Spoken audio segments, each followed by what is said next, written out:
Welcome to Week in Horror. All right, you primitive screwheads, listen up. The podcast that deep dives all the films you love. You gotta be fucking kidding. The week they dropped in horror history. We all go a little mad sometimes. With your horror hosts, JL. When a shirtless Sam Elliott with no mustache takes out an alligator with an oar, that's the kind of movie I'm looking for. Eugene. And we're just casually yeah, so that's probably the best way to go, light someone on fire with gasoline. Alex. It would not be an original lineup if I didn't have fucking technical difficulty. Johnny O. Now, it's not an Amityville, or wherever, it's Amityville.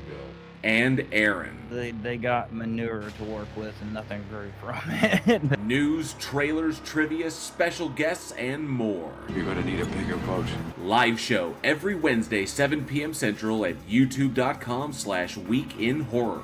Welcome to prime time, bitch! And wherever you listen to podcasts. One by one, we will take you. Week in Horror.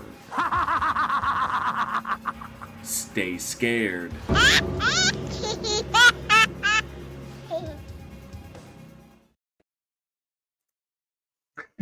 Welcome, horror fans. It is Thursday, 7 p.m. Central Time. That means it's time for this makeup episode of the Week in Horror podcast. The only podcast that's into, murders and executions mostly.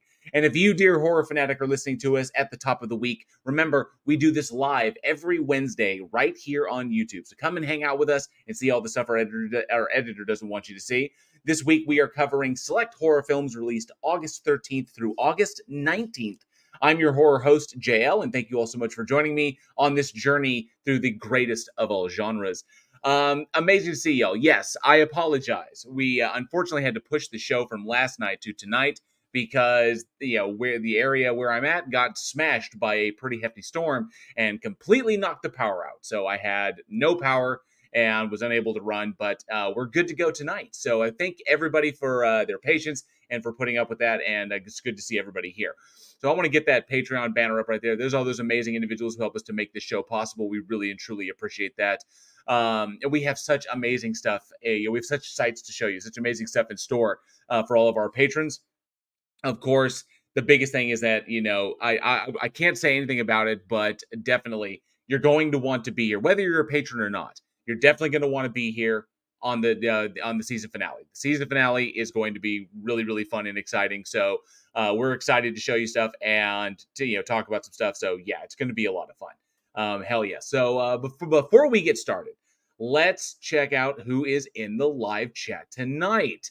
I know it's on a Thursday, so there might not be, people might not be available because we're so used to being on Wednesdays. But I see Casey Cooper is here. Good to see you, Casey Cooper. Says, well met on the morrow. Yes, sir. Good to see you, Casey. Travis Brown as well says, good evening, Jerky Camp counselors. Hope Jason gave his electric power to JL. He did, and he's much appreciated now that he can actually see underwater. So I appreciate that. Charlie Welch is here. Good to see you, Charlie. Who else we have? Brian Powell says, good evening, everyone. Good to see you, Brian. Thanks so much for being here. Tony Regime says, JL needs more ghosts. I do need more ghosts. I needed more power. Absolutely. Sarcasm, good to see you. Says, hi there. Thank you so much, Sarcasm. Genova28 as well says, hello, JL. Good to see you, bud. Thanks so much for being here tonight. Adam Strange says, what's up, my horror aficionados? Good to see you, Adam. Thanks so much for being here tonight. And Jasper as well. Good to see you, Jasper.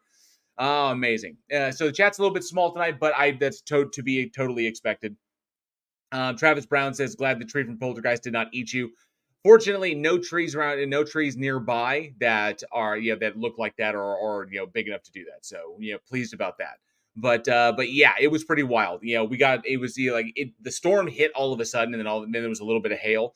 So, but I think that the storm system that was coming through just kind of sideswiped us and just knocked the power out, and then that was it, and then just moved, just carried on. But there were areas that got hit harder than I did, but it was enough to waylay the show for a day. So I appreciate everybody's patience with that. Thank you very, very much.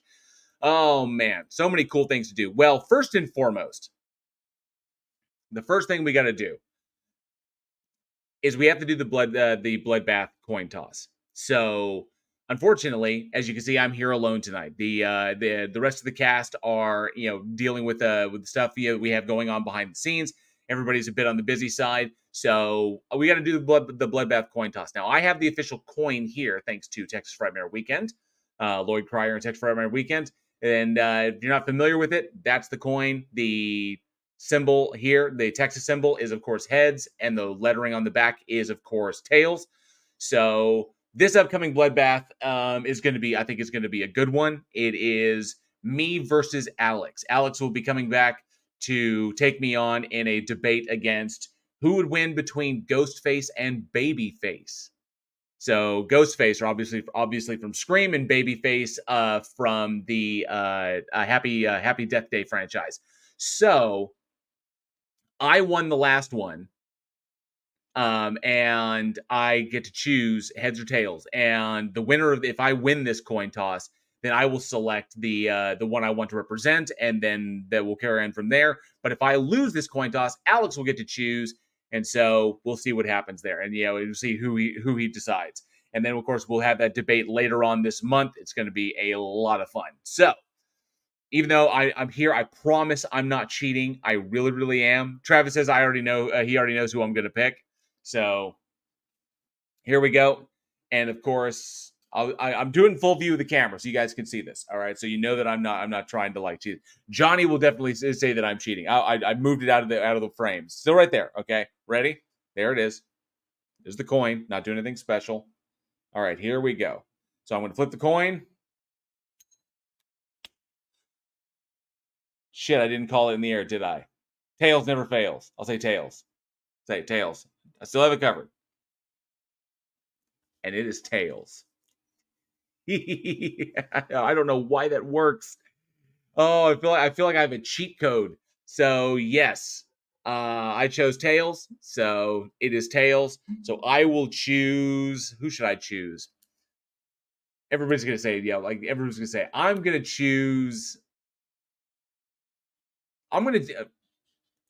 Shit, this is a tough one.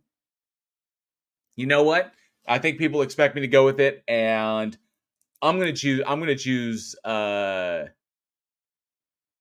I'm gonna go with Ghostface. So I'm gonna write that down. I'm taking Ghostface. Alex will take Babyface. So I will take, yes. I got the Konami code. I did. I punched it in, which is why I've won these coin tosses so often. So tails never fails.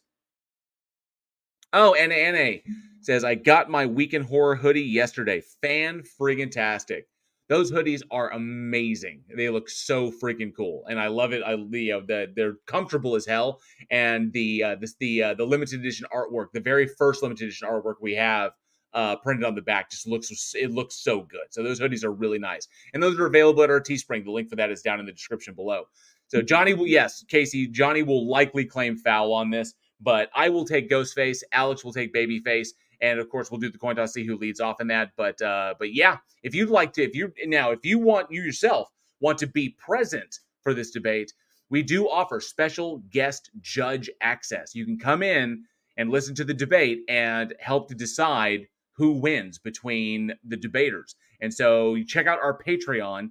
You can support the channel that way for as little as $1 a month, or you can check out, the higher tiers, and you can be like a special guest judge at our Bloodbath debates, or you can join us for our After Darks. You get first access to our Front Row series, so all kinds of cool stuff. So, and Casey Cooper got his glass as well. Awesome. Definitely put those pictures up. If anybody wants to know what the merch looks like, on our Discord channel, on our Discord server, we have a channel dedicated to showing off your swag. And so people have put up pictures of the stuff that they've won from the trivia contest. And I see there's Casey's, and he's got that brand new pint glass, which looks great. It just looks so fantastic. Borica's got his Week in Horror coffee mug. Yeah, all good stuff. Those artwork came out. That artwork, came out so well. So yeah, but definitely check it out. Links down in the Teespring, and if you want to support the channel, check out the Patreon as well. All kinds of ways you can support the channel and be a part of the stuff behind the scenes, and all the cool stuff that we have in production. All the film stuff that we work on, early access to that, and of course behind the scenes access to all that stuff. So all kinds of good stuff. It's a lot of fun. All right. So I see Annie's here. Good to see Annie. Thanks so much for being here tonight as well. And I'm pretty sure that the stream the more will come in as we get going. Oh, Sarcasm is currently wearing his Shit Gets Real tee. Awesome. Yes, because shit does get real here at Week in Horror. All right. So before we get kicked off tonight, obviously it dropped, and I really wanted to show this yesterday. And I know it was such a bummer that we couldn't. But of course, we are here. So I want to show, because we all expected it, and we actually talked about this multiple times on the show beforehand. But we have the trailer for Saw X. If you haven't had a chance to see yet, which doubtful because we wasted it because we lost a day. Hey, Angel Rivera, good to see you. Thanks so much for being here. But yeah, here we go. I have the trailer for Saw X ready to go. Let's check this bad boy out.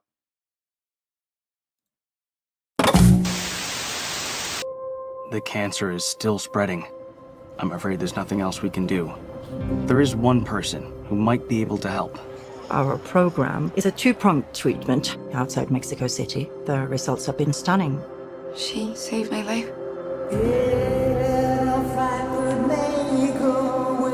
You're in very good hands with us.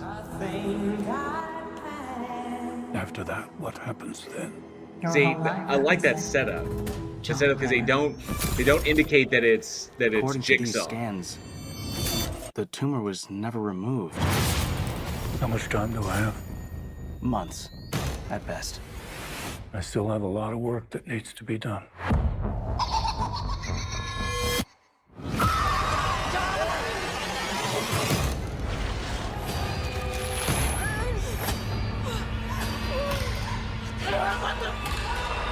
Yeah.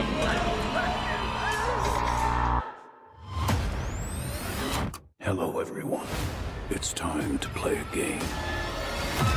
You all pretended to cure me, but what I have planned for each of you is very real.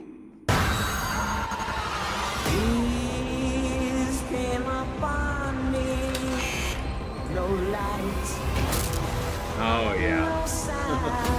The only thing I have not provided is your anesthetic. But trust me,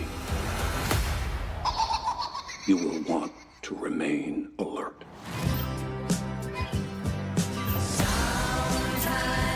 Oh, they got that song on there. Out of all the men to cheat, you picked John Kramer? Please, don't hesitate. Place a big enough piece of your cerebral tissue into the glass enzyme tank. This will save your life. So sweet.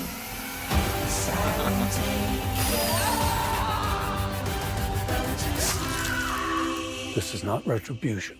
It's a reawakening.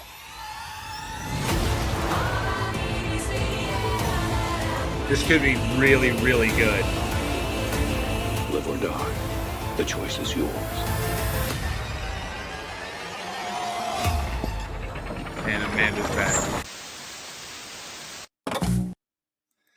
So that looks really, really interesting. So, Saw X, upcoming, I believe it is set to be released September 29th, because obviously we get into the spooky season. If it's spooky season, it's time for Saw. It is the 10th installment in the overall franchise and is a sequel to the first one, set in between the events of Saw 1 and Saw 2. So we see the return of Tobin Bell, his protege, Amanda, played by Shawnee Smith, and a number of other actors who will be the victims chosen for this one, the ones that screwed him over and did not cure his cancer as they promised to. So he was defrauded, and he is going to take his or going to put them through his signature works. So yeah, this is it looks really interesting. Exceptionally well shot. It looks really, really visceral, and of course a whole new host of brutal. Technically Saw 1.5. But yeah, a whole host of new, interesting traps, or interesting devices. So it should be really, really intriguing. And a huge happy birthday to Tobin Bell, who recently, I believe, celebrated his 81st birthday. Yes, his 81st birthday on August 7th, just a few days ago. So it was a huge happy birthday to him.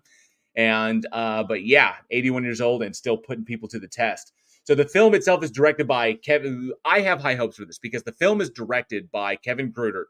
And Kevin Grutert, for those who are unfamiliar with that name, he's a director, writer, and film editor known predominantly for his work on the Saw series. So he was an editor for the first 5 Saw films.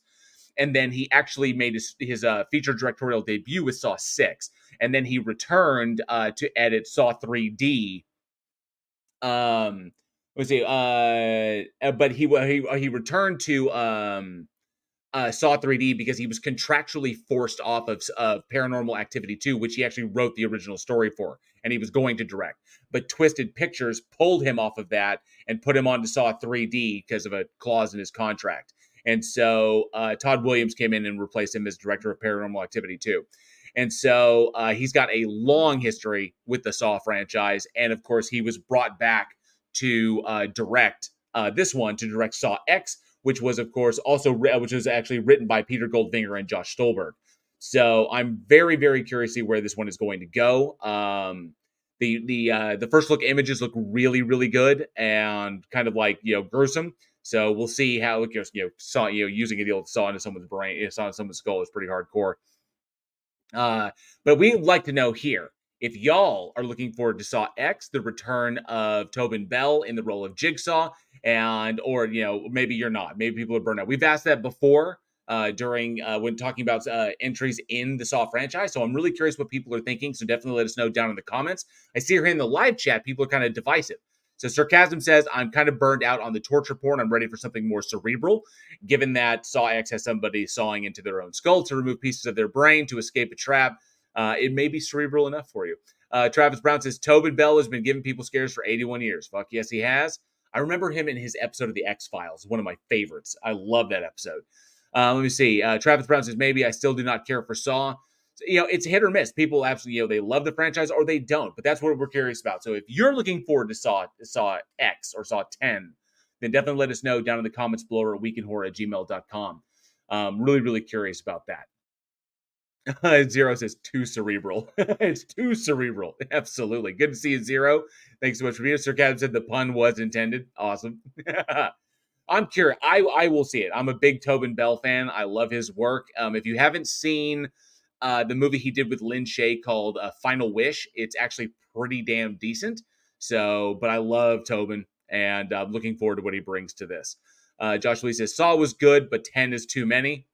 Who says? I mean, how many Friday the 13th we have, which we're going to talk about one tonight. But yeah, I'm really, really curious. So definitely let us know what you guys think. All right.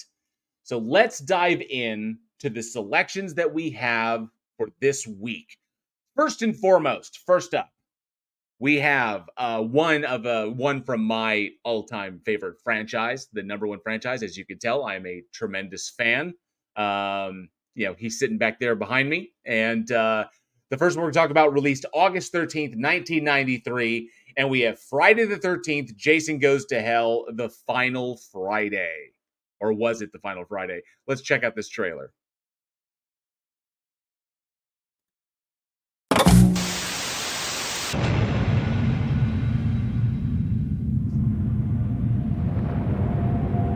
Horror has many faces. Death wears many different masks. But pure evil wears only one. And this is your final chance to see it.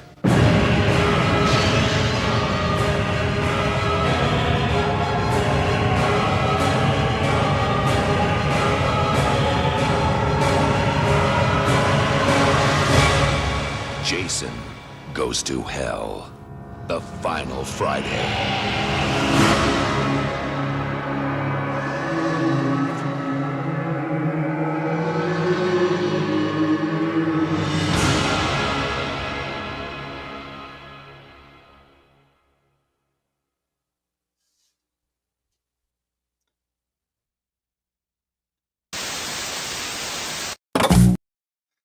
So yes, that was the trailer for Friday the 13th, Jason Goes to Hell, the final Friday. So directed by Adam Marcus, written by Jay Hewley and Dean Lorey, and starring a host of classic character actors, but John DeLeMay, who people remember from Friday the 13th, this series, Carrie Keegan, Allison Smith, Stephen Culp, Aaron Gray, Kane Hodder as, of course, as Jason, and Stephen Williams as Creighton Duke. So the film itself follows, obviously, the attempts by what looks like the Americans, like the military, to try and take out Jason Voorhees once and for all. So they hit him with everything they've got, and they blast him into pieces. But it takes more than that to keep an immortal serial killer down. And so the possessing entity that makes Jason what he is then begins to escape the morgue and begins to body hop from burning out bodies as it tries to get back to a living, or a member of the bloodline, the Voorhees bloodline, so that he can be reborn back into reality, and of course, carry on doing what he does. And the only one who can possibly kill him, is a member of his bloodline using this special magical dagger. So, okay. First, the first and foremost, like that, I love it. I absolutely love the Friday the 13th franchise. Every single one of them has a special place. This one, unfortunately, that's true. Yes, Joshua Lee, I did. We actually marathoned the entire franchise some time ago in the Discord channel. But yeah, so Travis Brown says, I wonder how Kane Hodder felt that he did not have a lot of Jason scenes. So this is the one that actually features Kane Hodder as Jason the least. And I think that was, and ultimately it's detrimental to the film. So there was a lot of problems going into, like, the reason the film itself is arguably one of the worst. I hate to say it, one of the worst Friday the 13th films. Is because of because of the issues that I'm trying really hard not to just throw people, just absolutely under the bus. That, like Jason X. Jason X is actually a lot of fun. That's a fun Friday the 13th movie. So, okay, so there's a story like that goes behind this. And ultimately the number one problem with this film is Sean Cunningham. Producer Sean Cunningham, because he acts as a producer on this film. So Sean S. Cunningham, who initially kicked off the entire franchise, and has long decried the use of the mask, of the hockey mask, since the third film. He doesn't like the hockey mask. As a matter of fact, he never really thought of the franchise going all that long. And this is not the first attempt to try and stop the franchise from moving forward, because those who remember Friday the 13th Part 4 was supposed to be, the end, and then they were going to kind of revisit and go in a different direction with Friday the 13th Part 5. But because that one did not, because fans just weren't accepting that, they brought Jason back in Jason 6.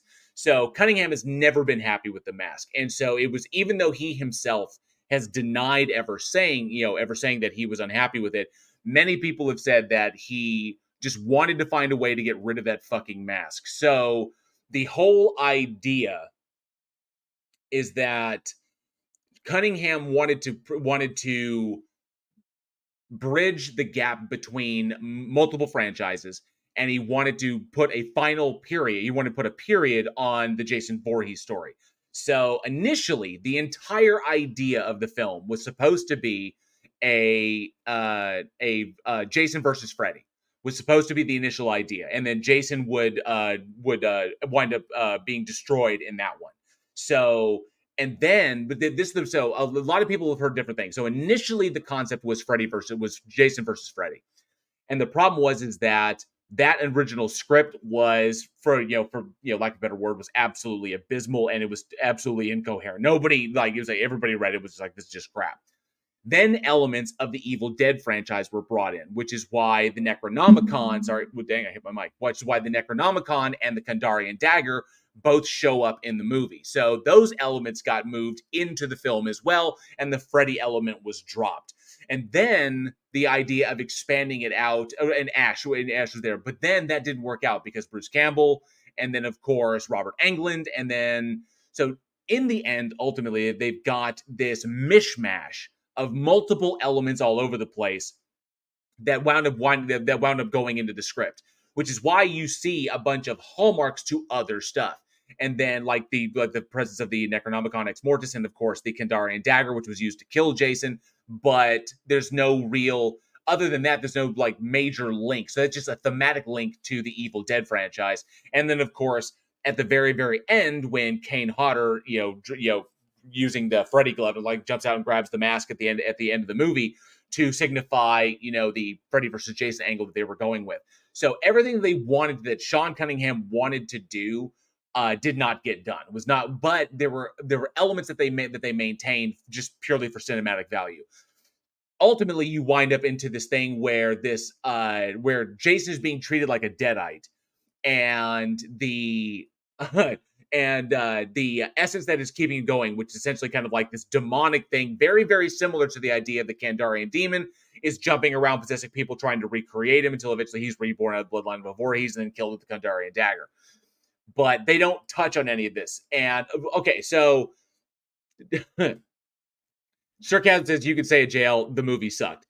I still think there's some enjoyable moments in the film. The film has some decent moments.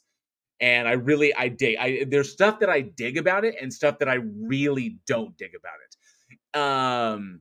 The idea of like Jason body hopping is intriguing, but weird in that respect, because they already established beforehand that his regenerative powers are pretty impressive. So he's got this powerful regeneration capability. He can heal very quickly, and yet they just blow him up, and so he body hops from person to person until he can find a living blood relative. It's goofy because it's an incomplete story aspect. I often consider this one to be like the most desperate Friday the 13th, the one that they just needed to get out because Freddy vs. Jason had been languishing in development hell, and it wasn't produced until 2003, which was it didn't come out until like 10 years after this one happened. So, which is why Kane Hodder didn't return for that one. Robert Englund did. Ken Krasinger was in there. We've already talked at length about that one. But yeah. Okay, so Craven Mordick says the movie lost me the moment the coroner decided to just like eat Jason's heart. Like it's just like this compulsion thing that happens. That's the problem, is that you have these elements that are taken from other things in order to like hint at connective tissue, but they don't play them to. They don't drop everything, like the context. It's like seeing something from Evil Dead, but not knowing the context of Evil Dead. So they just pulled the element from that, and because the element is so anathema to this new franchise, it sticks out like a sore thumb, and it's just like, why are you doing this? It's like there's no reason for Evil Dead elements to be in here unless you acknowledge the connective tissue to the Necronomicon and Ash, Williams, and going on from there. So that was what was problematic about it. There's multiple ideas, and people have said, he has denied that Sean had a creative control in the film, and that's why it was so problematic. He has said that he did not have that much. It's difficult. So, but you can see that there were a lot of cooks in this kitchen, and that's why it's so frigging problematic. Is that the Jason Demon? Trevor says the Jason Demon in the trailer never shown in the theatrical version until a deleted scene. See, that's the problem with this. It was a solid idea going forward that could have launched the franchise into a new direction, but unfortunately fell to the wayside. Now, I think this worked both ways. One, we did get Jason X out of it, and we did get Freddy vs. Jason out of it, and those are both, Jason X is a hell of a lot of fun, and of course, Freddy vs. Jason is a really entertaining film that Robert Englund was great in. And there's some silly moments, there were some fucking awesome moments in that movie as well. Like the physical throwdown between the two of them was just, absolutely, it was just pure entertainment. But ultimately, the film tries to be something that it's not, and that's my primary. I think was the primary issue, which is why it drags it down. It obviously does not really take place at Crystal Lake. There's no Crystal Lake. There's no Jason. Kane Hodder is in it in like the very beginning, like the first 10 minutes, and then like the last 10 minutes. So he's not Jason a whole lot, even though, and I don't know, he looked the Jason looked very, very swollen, or I don't want to say puffy, but just like bulky Jason, not like Friday 8 Jason or Friday 7 Jason. Friday 7 Jason, he looked like he was a beast. And Friday 8 Jason, he just looked like lean and fucking strong and scary. And Jason X, he looked really, really good. Jason X, he was just like a fucking just stacked. Jason 9, maybe it was the costume. Maybe it was the costuming with like all like the swollen ass head and like the face that sticks out past the mask, and it was just weird. So the design of it, the makeup of it, the effects of it, and some of the kills are entertaining. I love the fact that Leslie Jordan was in this and he gets dunked in a friggin' fryer. Leslie Jordan, I miss him so much. He was such a fantastic actor. The character of Stephen Williams seemed tacked on. Stephen Williams is Creighton Duke. Like, this guy's like, I've known Jason forever and I'm going to kill him. It just seemed completely tacked on. And but I found it interesting that John DeLeMay was brought in from Friday the 13th, the series. And, how he got attached to this is really, really intriguing, that because he left Friday the 13th series to go and do other stuff, which is why he wasn't in the third season of that franchise or third season of that series. And then, he turns around and does Friday the 13th, the final Friday, which I thought was interesting. And John Shepard, who played Tommy Jarvis in A New Beginning, John Shepard was also in this as well. So it's really, really, you can see that there were problems going forward. And there were, I think, also in casting as well. Originally, Tony Todd was supposed to play, was auditioned for the role of Creighton Duke. And I don't know why. Stephen Williams is great in his own right. Magnificent, awesome in Supernatural, awesome as Mr. X in The X-Files. I love Stephen Williams and his work. He's a fantastic actor. Tony Todd as Creighton Duke would have been absolutely sick. And I don't know why that was passed on. And so these things just happen. Or maybe he was too expensive. I have no idea. But Tony Todd in this would have been absolutely amazing. And then, of course, Laurie Holden, who people remember from The Walking Dead and The Mist. Laurie Holden was initially was Adam Marcus's and Dean Laurie's choice to play the role of Jessica Kimball, but Cunningham overruled them and got Carrie Keegan in, which I don't get either. But that may have been good for Laurie Holden's career. So she may have dodged a bullet on that one. But Tony Todd and Laurie Holden were initially, they went for this and didn't get it. And maybe that hurt it. Maybe they dodged bullets. I don't know. Maybe it would have been better if they'd been in it. I'm not 100% sure. So it's just, this is the problem when you have the original creator who has a specific vision for the character that he created and an idea of where it's supposed to go. Well, Travis Brown, Stephen Williams wasn't Deep Throat in X-Files. Deep Throat was another character. That was the dude that was the old white dude who got shot, who was initially talking with Mulder. Mr. X took his place. So that was the guy who stepped up and was far more ruthless and far more, a more violent individual than Deep Throat was. Deep Throat was the kind of like, hey, I'm going to give you all the secrets. Be safe, Mr. Mulder. But Mr. X was, definitely, not playing around. But yeah, Tony Todd would have made it. I think it would have made it better. He absolutely would have made it better. Let's see. I think we got some new people. Jeremy Duncan is here. Good to see you, Jeremy Duncan. Thanks so much for being here. Craven Mordick is here. Says, my favorite physical throwdown was part 7, The New Blood, when the girl is fighting Jason with her mind powers. Fuck yes. The number one fight in Friday the 13th, like the fight against versus Jason, is Tina versus Jason. Tina versus Jason is brilliant because there's these moments when she's fucking his shit up and he's just like, you can see he's like, what the fuck is going on? Like, he's frustrated. And I love that just goes to show Kane Hodder's mastery of the physical. That's why I love that fight. But there's also, props to the guy in Friday the 13th part 8 who tried to shoot the fade with Jason Voorhees and got laid out. So yeah. But that was a fantastic one. When he damn near, he was like beat him to the edge of the roof and he's like, and then just head popped off. That shit was, I just love that fight. Shout out to the guy who tried to shoot the fade with Jason Voorhees. But yeah, the difficulty in this one, and a lot of in retrospect, a lot of people come back and said, they pointed out where the actual thing fails, that the plot there's the plot points in the film. Now, Adam Marcus himself talked about that the plot point of connecting Voorhees to the Evil Dead franchise is often overlooked. Well, there's a reason that it's overlooked, and it's because it's barely fucking there. When I was told that the Necronomicon made an appearance in the film, I had to go back and watch it twice in order to catch it.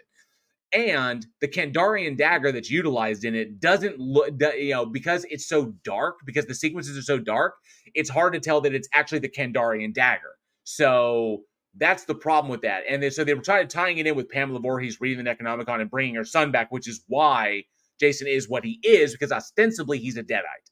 So, but that was obnoxious. I go with the idea, and it's always been in my head canon, that Jason is a revenant, that very similar to the Crow, where the Crow comes back to complete a task that was, or to right a wrong or something, before they died. And so that is ostensibly what Jason is. Jason is returned to avenge the death of his mother to anyone who encroaches upon Crystal Lake, or to anyone who goes there. And the thing is that he's bound to Crystal Lake. He can't leave the area, and that's why in Jason 6 he's heading his way back. And that's why in 9 he shows up after supposedly being destroyed in Manhattan in the 8th one. So he always comes back to Crystal because he's bound there and he can't leave. So anybody who goes there winds up getting killed. And that's the point. And that's he heals fast. He can't be destroyed because, like the Crow, binding Brandon Lee's character, binding Eric Draven to Earth. So you hurt the Crow, you hurt Eric. With Jason, it's the lake itself. It's literally Crystal Lake. It's Camp Crystal Lake. So to get rid of Jason, you'd have to destroy the thing that binds him to that place, and that is the camp itself. That's like literally the camp, which is why in Jason X, which I think is confirmed by Jason X, because in Jason X they set up the military facility at Crystal Lake in order to capture him and contain him. That was the whole point. Is that they went underground and they set up like this underground complex at Crystal Lake in order to finally capture him and then put him in cold storage, and just because they can't kill him. So that was my idea. Craven Mordic says, wait. More important question. Are you wearing a t-shirt with the NES Jason on it? Yes, I am. That is the Friday the 13th. Let me get my beard out of the way. That is the Friday the 13th from the NES, the original 80s one. And the reason for I love the color schematic on it, because those are the only colors that were best for the NES at the time. So the greens and the purples, I freaking love it. So yeah, that's the I saw this at Texas Frightmare Weekend and I was like, oh crap, I gotta buy it. I gotta buy it immediately. Yeah. Oh yeah. So this one was there's some enjoyable moments, some decent thing, like the interactions between the character John DeLemay's character and the one officer who was his friend. The back and forth, I believe that was Stephen. I think it was Stephen Culp. Was Robert Campbell. But anyway, the interactions there are a lot of fun. The characters in the diner are a lot of are funny. And Leslie Jordan was fantastic, and of course, lots of gruesome kills, and just unfortunately, it doesn't feel like a Friday because they were trying to lean into the Evil Dead franchise, failed to do so. Not a lot of Kane Hodder, and if you're going to remove Kane Hodder, you got to balance it out with something else. And unfortunately, there was nothing. So that's ultimately what drags this one down. It should have been so much better. It could have been so much better. Looking back 30 years, 30 years. Since this movie came out. 1993. This movie came out at the same time as Jurassic Park. Or, the same year as Jurassic Park. 30 years later, looking back, I can see the threads of what they were trying to do. And unfortunately, I think this is predominant. While there are arguments against it or arguments for it, I have always saddled Sean S. Cunningham with the majority of the fault on this one. That his interactions, that his interference, that it was his vision as he was the producer. So that was what was problematic. And it all stems back to the animosity he had with the franchise. With the whole hockey mask thing, that he's never liked the hockey mask. He never liked the legs that the Friday the 13th franchise had. He kind of wanted to do more of what Halloween tried to do with Season of the Witch. But yeah, Angel Rivera says Jurassic Park has aged well. Jason Goes to Hell is not. It has not. The whole Muppet hands at the end, coming out like the whole like big Muppet hands. That's where it is like, come on, guys, really. And then the whole freaking like the Hellraiser style animation of like punching him with the daggers, like blah, and then like the sprite animation that I swear I think was utilized in the first Hellraiser film when Kirsty sends the Cenobites back, and they do like the whole like bright shining thing that you can tell it's like the animation there. and I'm pretty sure it's the exact same shit. It's the same sprite effect utilized to do that. Yeah, there were decent moments, but ultimately it's just not great and could have been so much better. But it's part of the franchise, and it leads us to Jason. It leads us to Freddy versus Jason. It leads us to Jason X. So you kind of take the good with the bad. It's not is this one, is Friday the 13th, the Final Friday, the worst of the franchise, the absolute worst? Let me look at it. I have the franchise sitting right here. I have it sitting right beside my desk because I go back to it often.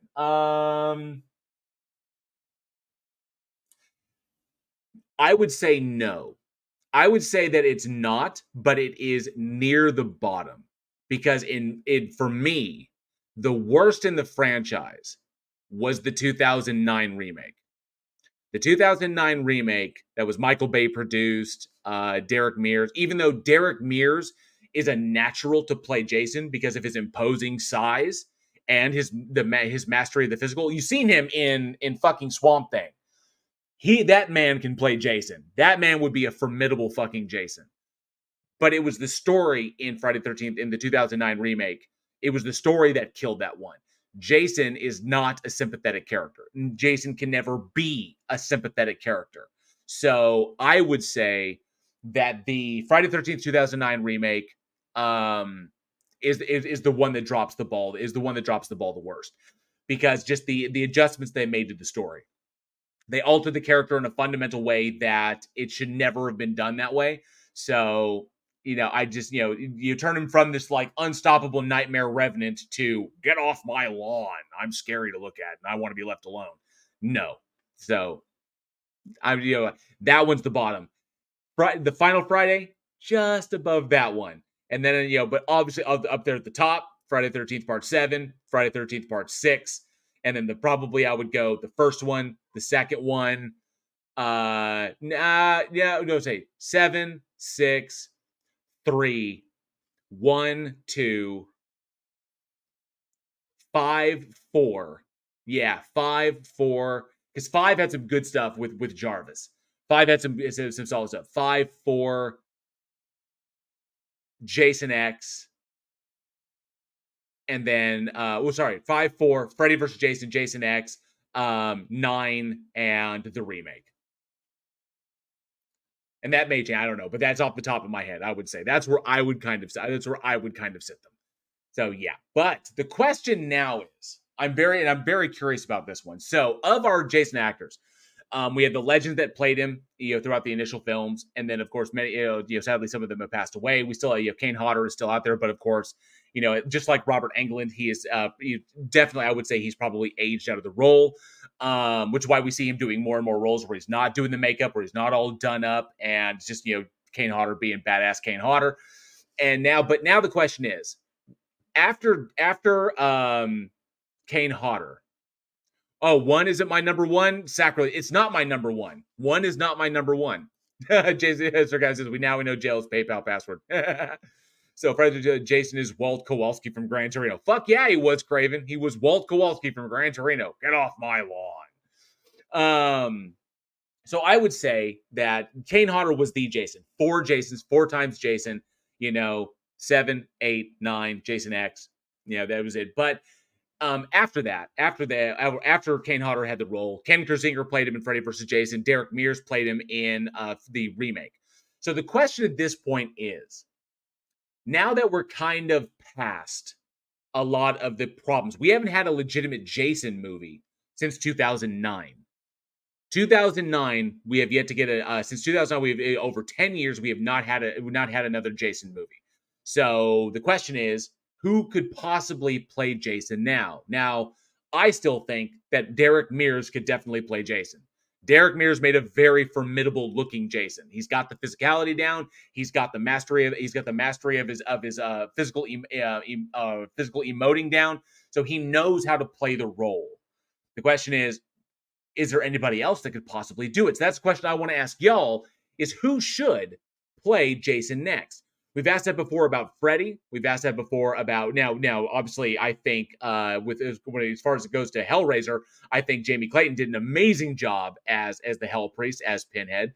So the question is, at this point, who should play Jason? If they bring Jason back for another movie, and there have been a lot of fan films out there that have some decent actors that play him, so you can catch those on YouTube, like Friday the 13th Bloodlines, and I think there's another one that did that. That Lar Park Lincoln came back and played in. So the question is, who could do it? Who could play another formidable Jason Voorhees? I'm very, very curious who you think. Zero says he's fine with Derek Mears. I would be absolutely fine with Derek Mears playing it. Jason Momoa as Jason Voorhees, possible. I can see the size. He's got the size. He does. Yeah, the legal crap just absolutely sunk the damn franchise. Everybody fighting over the pieces as to who owned what. Need another Evil Dead movie with a Jason crossover cameo. That would be entertaining. But unfortunately, Bruce Campbell has retired from the role of Ash, so we're not going to get Bruce Campbell as Ash anymore unless the script is really phenomenal and he's paid a truckload of money. So Danny Trejo is Jason Voorhees. Ron Perlman is Jason Voorhees. Oh, interesting. There's some good selections here. There are some good selections here. Joe Manganiello as Jason. The Rock as Jason. That could be good. Robert Englund wants Kevin Bacon to be new Freddy. You're right, Jeremy Duncan. He kind of sees Kevin Bacon as the new Freddy Krueger. Me, I'll play Jason, says Craven Mordick. Fuck yeah. Hell yeah. You get in there. Dave Bautista, maybe? That's possible. There's a lot of good options. Daniel Radcliffe, are you serious? Really? You're an undead revenant, Harry.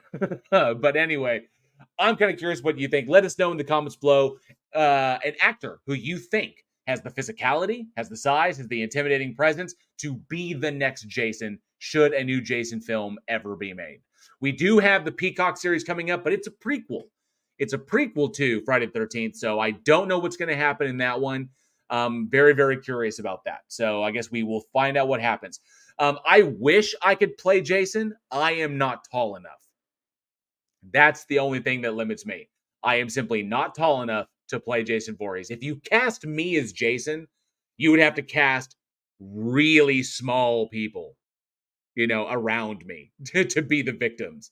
So they'd all have to be like 5.5 to 5 feet tall. So I am simply not tall enough.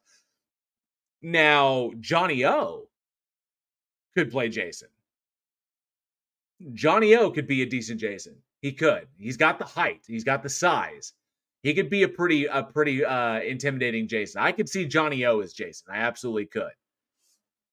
Get some platform boots and you're set. Thank you, Nikki Marie. Possibly. I mean, I would love to. That would be kind of like a dream role, to wear the mask. But I think Derek Mears. Yeah, Derek Mears is a solid bet. Yeah, Vin Diesel. That would be funny. JL1, Tom Cruise has played a tall guy. This is true. Tom Cruise has played a tall guy. He absolutely has. But definitely let us know down in the comments below at weekinhorror@gmail.com who you think should play the next Jason if they were to ever make another major film. I'm very, very curious.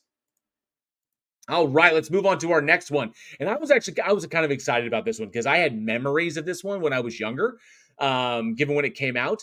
And I got to go back, and this was like revisiting an old friend and seeing it in a whole new context. So released August 16th, 1985, we have the fantasy horror film, The Bride. Let's check out this trailer. Jose Casey Cooper says, is that a Byakhee above Cthulhu to your right? Oh, you're talking about this right here? This is the King in Yellow. This is Hastur. Hastur, the King in Yellow, sitting on my desk. Very hefty. Hastur, the King in Yellow. It's by book. I'm a big Cthulhu fan, if you have never seen that, The King in Yellow. So, but yeah, big time fan. And he's sitting there keeping me company with HP over there on the wall. All right, let's check out this trailer for The Bride. Cthulhu Ftagan.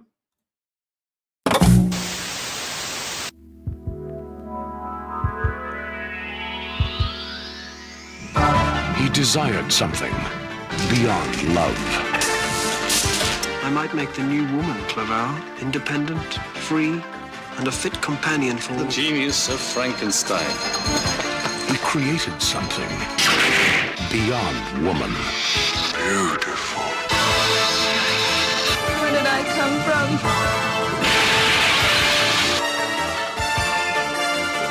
She'll break a few hearts, will she not?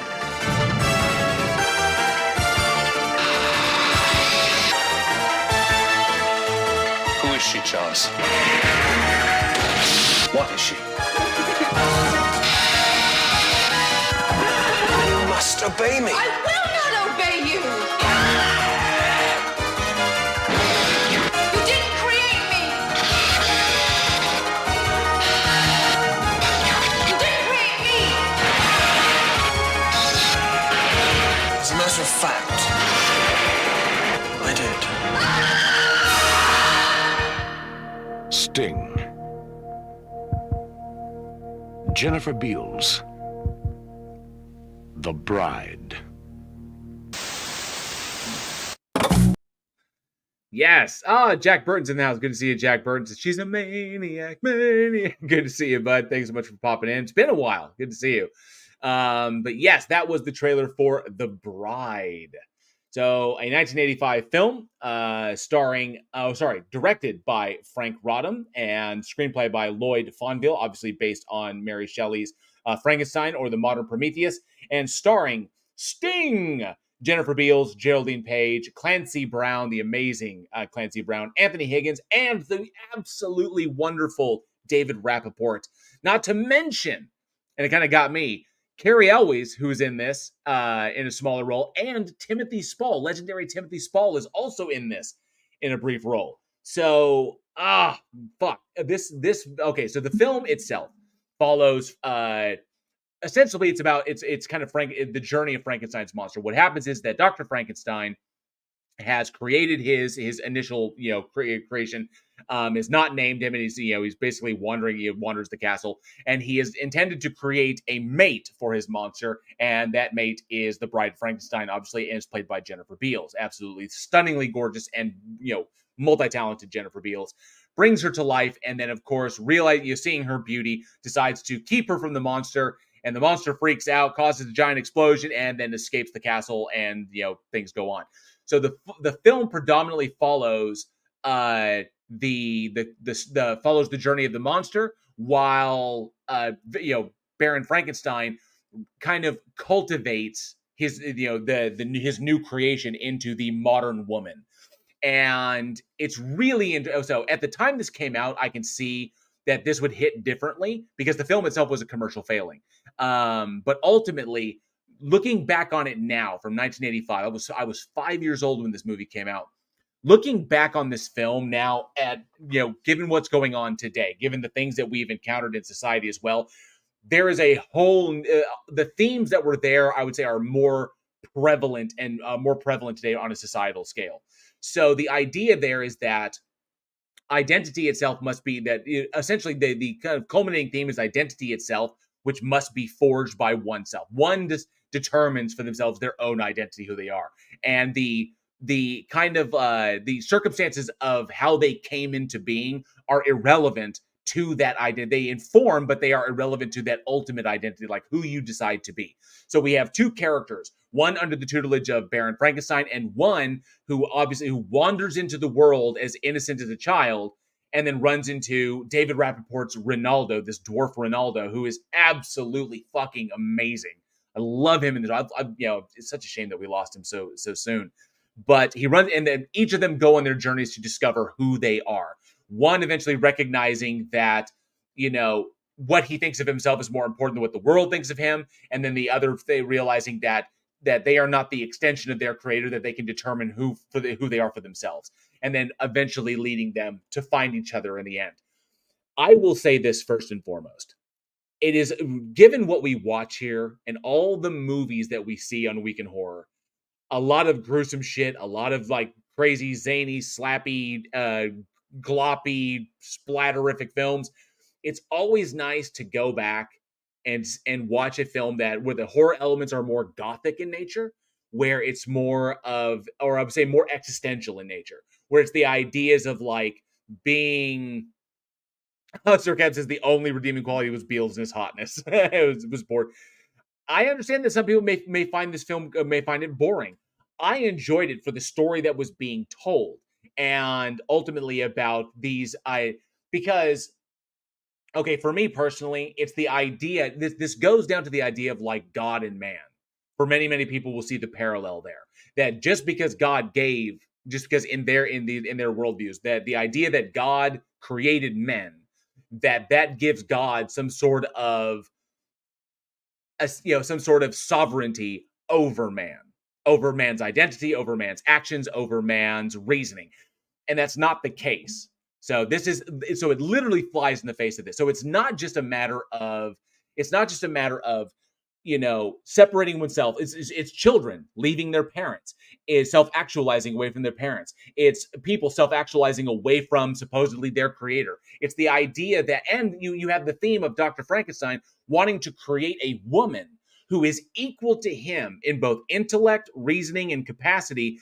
But the minute he gets that, because he builds her up to that, then rejects it because by doing so, he's lost his power over her.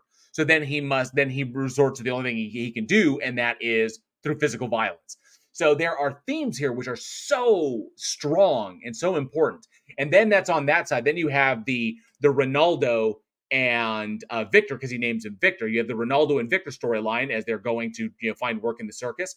And Ronaldo is invariably murdered. And, the world itself rejects the monster.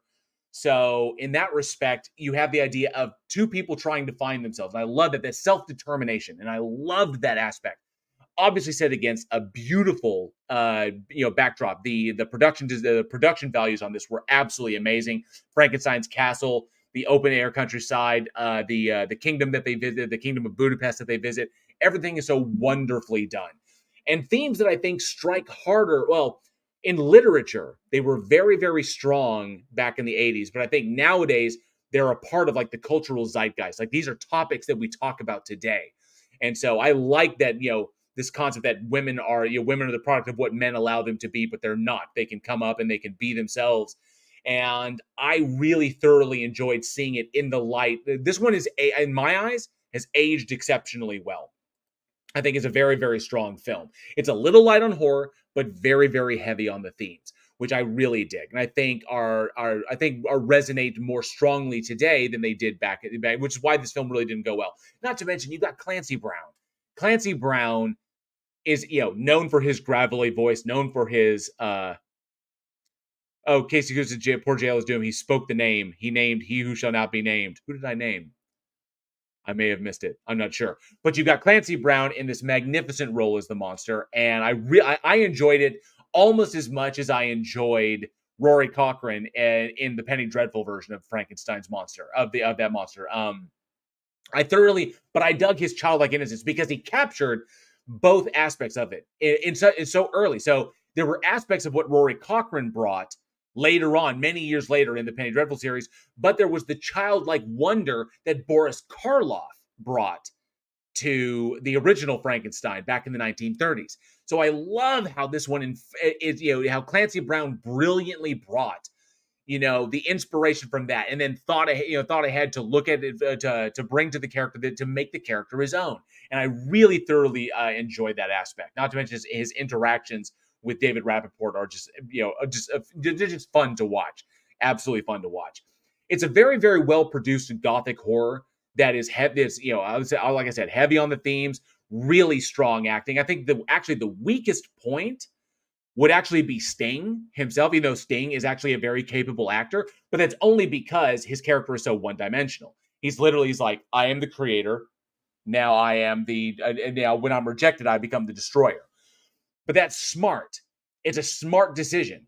It doesn't make it because he's ostensibly there to drive the plot for Jennifer Beals' bride, or for Ava. But ultimately, he does it very, very well in that. So you just remember him for what he does for everybody else. He's the one that is like, I want to create and I want to get this, but when it's when I want to exert my power, then I'm rejected. Now I'll just destroy everything. I'll just break everybody's toys. The allegory for religion itself is palpable, which is why I think personally for me, I really, really enjoyed this one. But there's so many different, different themes that are here that I think everybody has something they could take away from this. Not to mention it's beautifully shot. Young Cary Elwes before he was ever, Wesley in The Princess Bride. So just coming in as, Casey Cooper says, I'm sorry, Jill, I have to disagree. Boris was not the first actor to play the monster. The first film was a silent... Yes, no. The first film was a silent film, yes. But Boris Karloff brought that childlike wonder and innocence to the character for the 1931 film. So in the original silent film, Frankenstein, or Frankenstein's Monster, I believe is what it was called. In the original one, that aspect of the character was absent.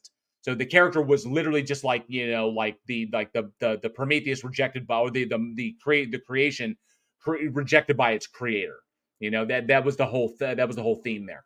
But the sequence with the monster with Karloff's monster and the little girl, that kind of childlike innocence, brought forward and didn't go the horrific direction that film went. This one just kind of like really took it in a really wonderful, almost heartwarming direction, which I really enjoyed. The strength is there. The how imposing he is. He's Frankenstein's monster. He's Victor, but there's also that vulnerability, of the person walking. I love the scene when he wants to buy a necklace for the bride, because the two of them are linked. They're like they're empathically linked because of the means of their creation. So he feels when she's afraid, he feels it. When he feels pain or grief, she feels it. So they share each other's pain. And I loved the sequence when he's buying the necklace, the glass, the cut glass necklace, because it's pretty. It's fake, but it's pretty. And he's buying the necklace for her. And the dude almost bilks him out of all of his money. Almost takes all of his money for this cut glass necklace. And then it's like, I can't. And then gives him his money back and keeps one. It's like, that should suffice. It's all good. So there's little moments like that, little nuggets that I really, really enjoyed throughout the entire film. So it's a lot of fun. And, brought back memories of Willow and, films of that nature, or, Princess Bride, Labyrinth.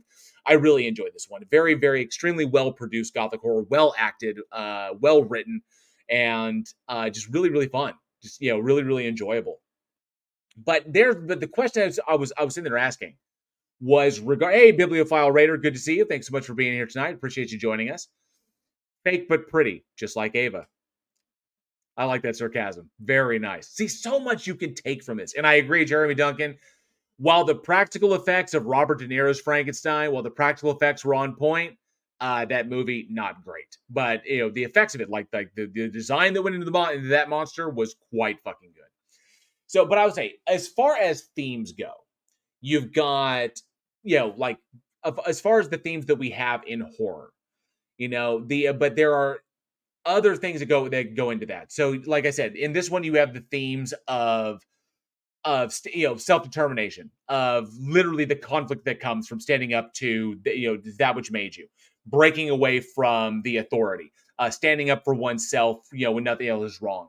So, I'm curious, of these themes that we see that run through, that literally make up the backbone, that are the backbone of all our literature, all of our art, all of our movies and music, of these themes that reflect us, of our lives themselves, of these themes, what do you think works best when applied in the horror genre? Which one creates the greatest form of storytelling? And I'm very curious. So this one's a little on the deeper side, because I love these elements, these themes that were brought in here and then set into this Gothic horror backdrop, set against this Gothic horror backdrop. I loved it. So I'm very curious. Oh, Travis Brown, the human nature itself, the dichotomy of human nature. So I love that. It's like set against a horror backdrop, makes for very compelling storytelling. But what do you think is works the best? Or what is your favorite? What is your favorite theme to see applied against a horror backdrop? from a narrative perspective. I'm very, very curious to hear what you guys think. Let us know down in the comments below or weekinhorror@gmail.com. Think on this one. Because I'm really, really curious. I see Denova 28 says society. Human nature itself, is vengeance is good. Fear of the unknown. That humanity is the true monster. I love that, Joshua Lee. Fear of the unknown and that humanity is the true monster. Hell yes. So it's interesting. That's why I love storytelling like this. That's why it's so much fun. All right. So let's jump on to our next film. We're going to go way back in the Wayback Machine to what I think not the best one we got tonight, but there's some interesting aspects to this film. But released August 17th, 1944, we have the Columbia Pictures Cry of the Werewolf. Let's check out this trailer.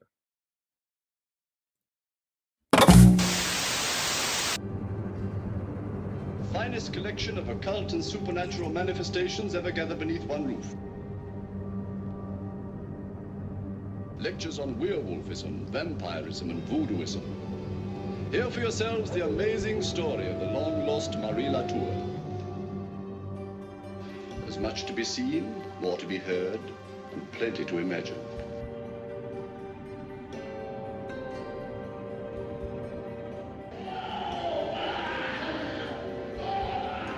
Dr. Morris, is that you?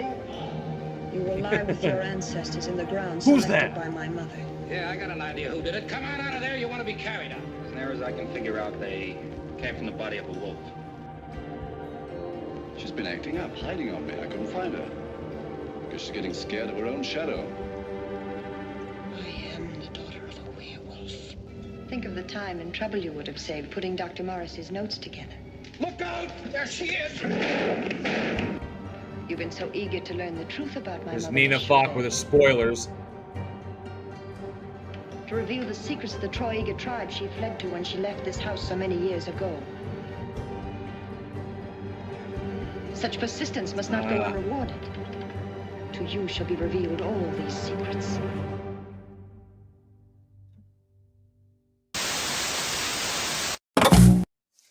I swear that wolf had peanut butter in its mouth. That's how they did that. I honestly don't know. It's like, So, yes, that was the trailer for Cry of the Werewolf, released back in 1944. So, a 1944 horror film directed by Henry Levin and starring screenplay by Griffin J. and Charles O'Neill. And, of course, starring Nina Falk, Stephen Crane, Elsa Masson, Blanche Yerka, and Barton McLean. The story follows Nina Falk's Princess Celeste Latour, who discovers that people have figured out where her mother, Marie Latour's grave is. She's a Romani princess who's descended from Marie Latour, and Marie Latour was infamously known as a woman who could change into a wolf at will. And so her daughter, Celeste, has inherited this ability, and she finds out that Latour's tomb has been discovered. So to protect the secrets of her mother and, of course, her own secret, she begins to kill everyone who knows the location. And obviously, shit kind of gets real. I mean, obviously, there's a decent body for a 1944 film. There's a decent body count in this one, as far as 1944 films go. But ultimately, Columbia really had no business, I think, trying to break in, trying to reinvent the wheel. 1944, we've already had a number of werewolf films come out. Universal, solidified it. Lon Chaney is already, iconic in the role of the Wolfman. So they tried to do something really, really interesting with this, with a lot of the elements that were taken from the original Wolfman, with the gypsies and gypsy curses and the like. The thing that Lawrence went through in the original storyline.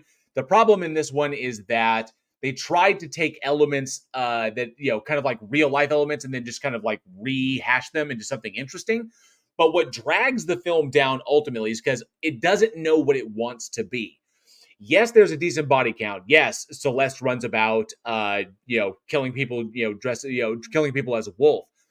But the film, like I said, doesn't know what it wants to be. There is a ton of exposition and a lot of talking going on, which, kind of drags the pace down. And then every time we get a moment when we're supposed to be, where the tension is supposed to build, it just feels very, very off. So the long episodes of talkingness just kind of like drag down the entire film and they throw the pacing off. And ultimately, the film was not supposed to be about a werewolf. It was originally the film was Bride of the Vampire, which is why Celeste has the hypnotic powers of suggestion that she has. So the Cry of the Werewolf thing was done after the fact. Originally, she was supposed to be, her mother was a vampire, and then she herself was a vampire as well, because in this universe, in this particular universe, vampires are born. So she herself is a vampire, but in order to keep people from discovering that, she uses her shape-shifting abilities to turn into a wolf and start killing everybody, and then, of course, uses her hypnotic ability, her her mind powers, in order to hypnotically suggest people to either defend her or do her bidding. So in that respect, the film didn't really know where it wanted to go, and because the budget was so tight over at Columbia at the time, they were unable to utilize effects that were being utilized almost every day by some of the other production companies, which is why the transition effects from Celeste to a wolf are literally just her fading out and the wolf fading in, which it just doesn't work. And it once you've seen Lon Chaney go through his, once you've seen the work over at Universal and over at AIP, you just cannot. You're like, why would you go backwards? It's their steps backwards. This is what happens when reinventing the wheel really falls flat. Now, ultimately the film, it's got some moments in it. I did enjoy the sequence of utilizing the real wolf in order to bring it in and interact with the actors. That was really good. But trying to combine so many elements like voodoo murders and tribal rites and a woman who can turn at will into a werewolf and the history of I would say the stereotypical interpretation of Romani heritage and Romani tradition, all kinds of puts together this badly selected salad bar of elements which kind of go together. So I thought, okay, Sarkisian says it was a shit story. Agreed, because it tries to be. It's two different things. It doesn't know what kind of movie it wants to be. I thought the acting was okay. It was decent. Nina does a pretty good job. The interactions between Nina Falk and Elsa Masson, between Celeste and Elsa, I thought were actually pretty decent. She can be pretty. She cut a pretty intimidating figure for what she was. I thought she did very well as more than a femme fatale, but as a legitimate villain. So I really enjoyed that, because in the 40s you wouldn't see that often. Just so it's such an overtly villainous, overt villainous. So that wasn't common, which I liked what they were trying to do with that. But it worked. But that's why it was Bride of the Vampire was the idea of that. And so, that ultimately, I don't know. There's no real reason that was ever released as to why they switched to Cry of the Werewolf and decided to be, make it into a werewolf movie, when I think it would have worked better as a vampire film. I think that would have been stronger, but it may have been budgetary. It may have been, Columbia may have stepped in at some point and, interfered, but ultimately it's kind of another drop. It's an unfortunate another drop in the werewolf bucket. We've had a whole bunch at this point in history. And so they tried to do something different, but it really just didn't play out very well, which is a damn shame, because Nina Falk and Stephen Crane, also Masson, all very, very talented actors, and have, went on to do some amazing stuff and had decades-long careers. Just I wish that it had been a little bit more focused. A little bit more focused, a little bit stronger. Zero says maybe she didn't want it to be made into a vampire. I honestly don't know. Bride of the Vampire sounds like a prequel to Vampire's Kiss to Nicolas Cage. Craven Mordick says it's possible, but yeah, that was what it was. It was lackluster. Once again, it could have been something really, really strong, but they're just like with Friday the 13th. The Final Friday, there were story elements in there that didn't belong in a werewolf story. You get the immediate sense that this was supposed to be something different. Those languid environments, like, the long talking, the almost romanticizing of it, that's more akin to a vampire film. With a werewolf film, if you go back and look at all the way back to the 1930s, the Wolfman, those are about energy. Those are frenetic. Those are about quick pacing, because your monster is a wolf. So the energy of the film must follow the monster. If the wolf is just like walking around like, What's the point of that? It drags it down. With vampires, these things are eternal. They're like romantic to a degree. They're monsters that don't need to rush because they have forever. They're seductor. They're seducers. They are ambush predators. They are, they hypnotize you. That stuff, that lower energy, that slow build, that's for a vampire film, not for a werewolf film, which is ultimately why this one doesn't work. Jeremy Duncan says, turning into a puppy dog doesn't make one a werewolf in my eyes. Agreed. Say, anybody who's ever seen Twilight, it absolutely is, because those were not wolves. Those were just giant puppies. That's what those were. But yeah, that's what was problematic in this one, is that ultimately the film doesn't know what it is. Now, Henry Levin at the time, Henry Levin has his own, that is a well-known directed Journey to the Center of the Earth. Jolson Sings Again, Where the Boys Are. Very, very well known. As a matter of fact, he died actually a month before I was born, back in 1980. So, but yeah, he'd worked with a number of individuals. He was well established, but I think being contracted to Columbia ultimately kind of hurt, because Columbia didn't have the swing that, say, AIP, Universal, Metro, MGM did at the time. So it was just a bummer, which nobody was really given the opportunity. He went on to do like Sergeant Mike and I Love a Mystery. So there were some decent films he had there, but him being stuck with Columbia really kind of limited him as far as what he could accomplish with this film. So it was just a damn shame. And I don't imagine, knowing Levin's work, I don't imagine him actually making that kind of a change, given that it was initially Bride of the Vampire. I don't see him coming in and doing that. That had to be on Columbia's part. Columbia had to have shifted that, because they may have felt that a werewolf movie was more marketable and said, well, let's go in this direction instead. Whereas vampires maybe just weren't as marketable at the time. But because that really didn't get the resurgence until Hammer, because it was a few years after this that Hammer Horror reintroduced Dracula in the early 50s, and then that's what kicked off the Italian horror movement, was Hammer Horror. So maybe vampires were on the low, we're kind of on the dip, and werewolves were a bit more thematic, or a bit more cooler, more marketable. I don't know, but ultimately I think this was Columbia's decision, and Columbia shot themselves in the foot when they did that, which was kind of a damn shame, because it could have been so much stronger. Really, really could have. Especially so much talent. Nina Falk is just, absolutely amazing. You look at the stuff, The Return of the Vampire in 1943, Escape in the Fog, King Lear, 12th, she did Shakespeare on Broadway. Such a talented actress. And, and then she went on, she had parts in Wild Wild West, Hawaii Five-0. You remember, she was legendary. Nina Falk was fantastic. Stephen Crane was great. Awesome Masson. People may remember, her work, the work she did on Perry Mason, and she was on Rocket Ship XM with Lloyd Bridges. So fuck yeah. So much that, they had to work with. And I think Columbia is the one that kind of like, they did this one in. Could have been strong, Travis Brown said Wolfen did an interesting idea to the werewolf genre. It absolutely did. Wolfen was really good. Tying it into the Native American, the Native American skinwalker idea. And then, of course, with we talked about him when we talked about the movie, the Native Americans that helped to build the Manhattan skyline. What do they call them? The bridge walkers or something like that, because of, how much, they fearlessly were up on bridges doing shit. So, but yeah. Never really got to see the doggo. You don't really see it a lot. That's what's problematic in this. Because originally the idea of it was to be just a means of killing people. She was just shapeshifting into wolf, because werewolves could shapeshift into wolves. Sorry, vampires could shapeshift into wolves. They could shapeshift into bats. They could be mist. All of that stuff was there. But ultimately, it's a werewolf film. It was like, yeah, that's got to be Columbia's doing.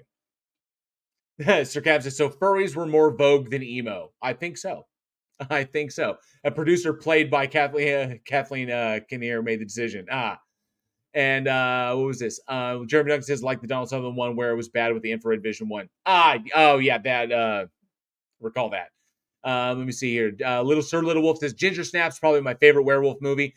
Ginger Snaps is up there. It's arguably top 3, I would say. As far as werewolf films go, the original Ginger Snaps was fantastic. Jeremy Duncan said just showed infrared when someone gets killed. That when the it was when the wolf was closing in on the person, it showed them seeing the same technique was utilized in Predator. They took that from Wolfen and they utilized that in Predator.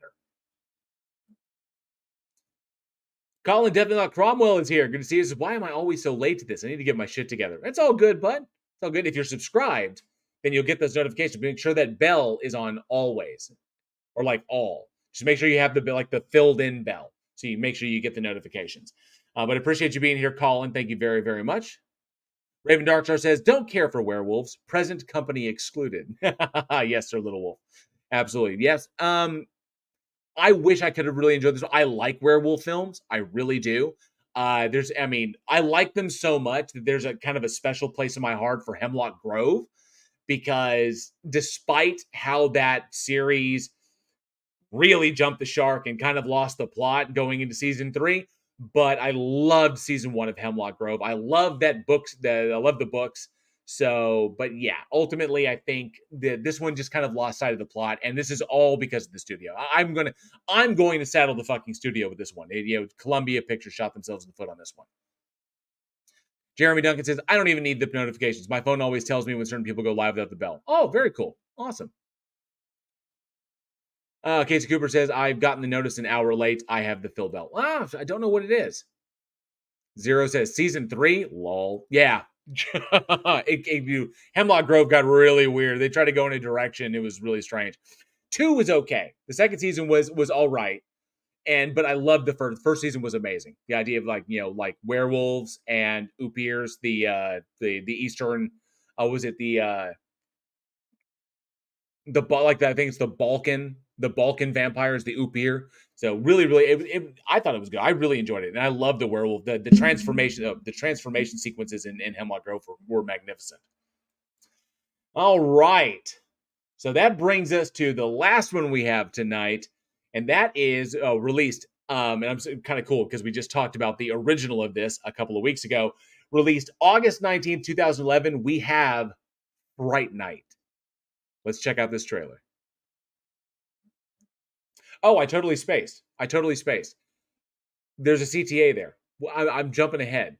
We have a CTA. The CTA that I want to ask was, because Cry of the Werewolf, I'm jumping back. Because Cry of the Werewolf had no transformation in it. It was literally just fade out, fade in.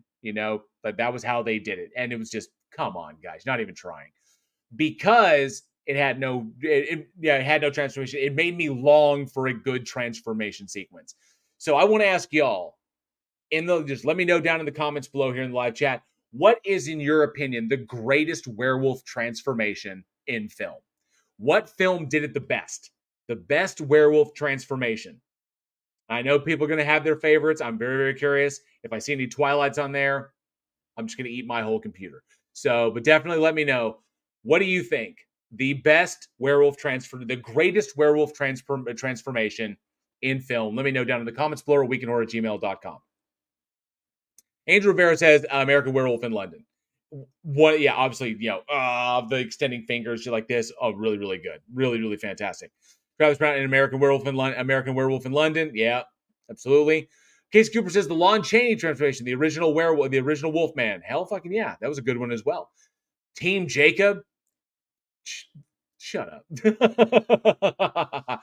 Raven Darkstar likes the one in Van Helsing when Hugh Jackman turned into a werewolf. Best werewolf trailer, in my opinion, was American Werewolf in London as well. A lot of love for the Landis one. Underworld was not bad, says Tesla Radio. Underworld wasn't that bad. I really Jeremy Duncan says, I take that back. Van Helsing, the Van Helsing transformation. Okay, so I'm going to say, hey, B. Blanco, good to see you. Thanks so much for being here. I'm going to say that The Howling, I really liked. I like The Howling werewolves, and I like The Howling transformation. It's gruesome. It's painful. It looks brutal. So I really, really dug. The Howling transformation. American Werewolf in London, really, really strong. Very, very good. And I also dig what the hell? Werewolf Hunter with sadly the late Julian Sands.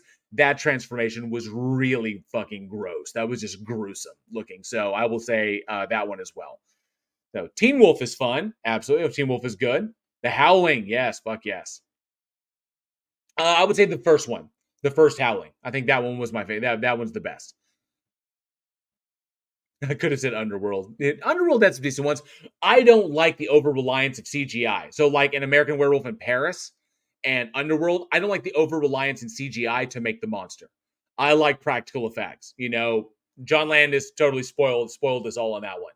I want the practical effects. I want to see it happen. The transformation sequence in late phases is also pretty good as well. The one in late phases was decent because of the way they shot it. I thought that one was really, really strong. But definitely let us know down in the comments below what you think the greatest werewolf transformation sequence is in film. All right.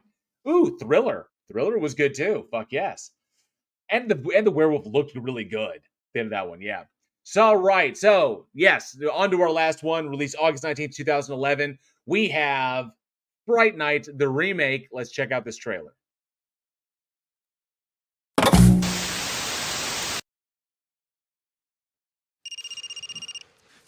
Hey, Mom. Hey, just checking in. What you up to?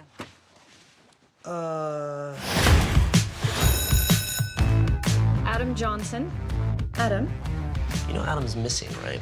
Right, kids aren't coming to school. It happens all the time. I don't know if you were paying attention to roll call, but he's not the only one that's gone. You're nuts.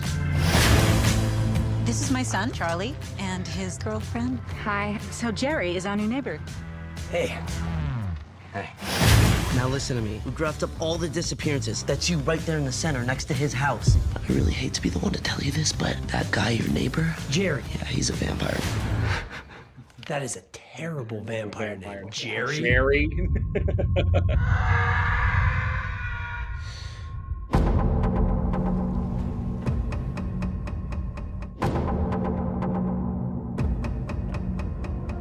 How to pick a lock. I just love that.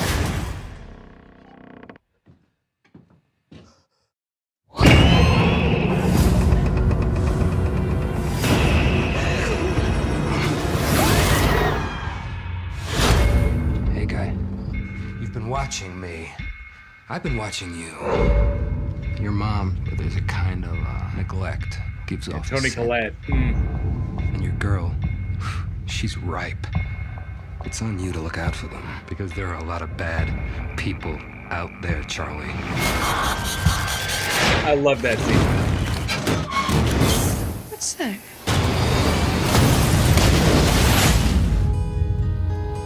I honestly wish they hadn't spoiled that in the trailer. Him or he's gonna end me. That's how it's gonna be.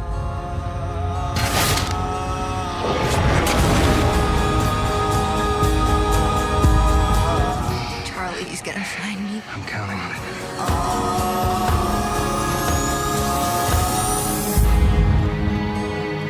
You smell that? It's your fear.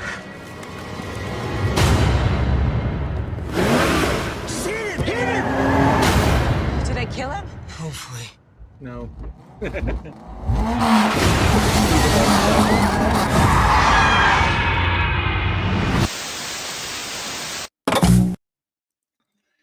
Yes, that was the trailer for Fright Night. Okay, so Colin does in the comments says I won't be ignored. He'll super if he has to. Werewolf by Night. Yes, Werewolf by Night. The transformation, that was also quite good as well.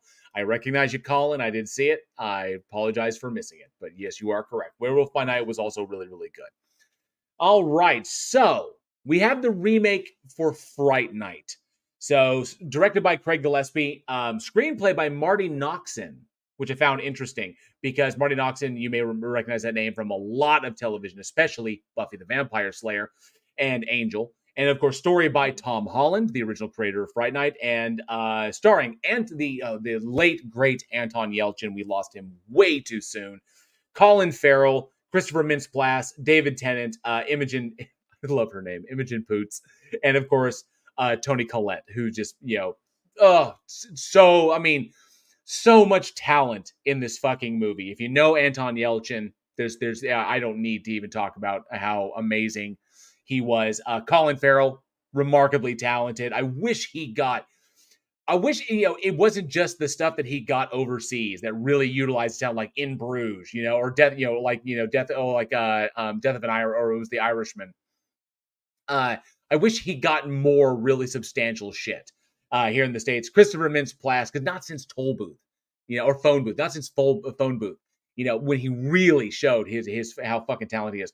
Christopher Mintz-Plasse, people remember from Kick-Ass, and of course, what was it? I can't remember the fucking name of it. David Tennant, the Doctor himself. Imogen Poots, who, if you have not seen her in Outer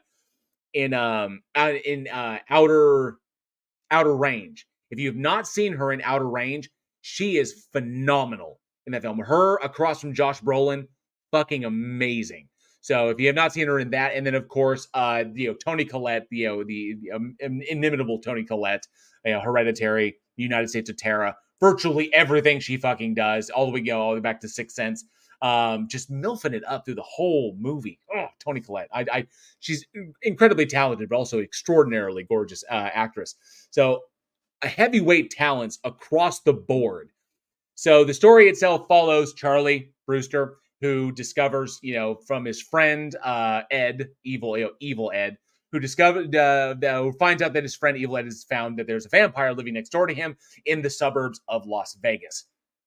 And when his friend disappears and his girlfriend gets kidnapped, he enlists the help of Peter Vincent, who is an aging, probably alcoholic Vegas star, and also paranormal investigator, a paranormal investigator who's segued into a Vegas act to enlist his help to take down Colin Farrell's vampire, who is this 400-year-old monster. So I will give this. One thing I thoroughly enjoy. There's only one thing that really super detracts from the film itself for me. I'll talk about that. I'll talk about that in a second. The thing that makes this one fantastic that makes this one really, really good, and such a smart homage to the original, as much of an homage as it was of a remake itself. Each one of the characters, and this is always so important, every one of the characters was not a mimic of the previous characters. So Anton Yelchin's Charlie, Imogen Poots' Amy, and Christopher Mintz-Plasse's Evil Ed, and of course the Jerry Dandridge, the vampire. Nobody took the performances that came before them from William Ragsdale and Amanda Bierce and Chris Sarandon. Nobody took those, and Stephen Jeffries. None of the actors here took those and basically tried to mimic them, which is fantastic. That's the first thing you want to look for, is so you don't get the Superman Return situation where everybody's just copying everybody, copying the actors before them. That's why this one I think is so enjoyable. I enjoyed this one a hell of a lot more than I initially thought I was going to.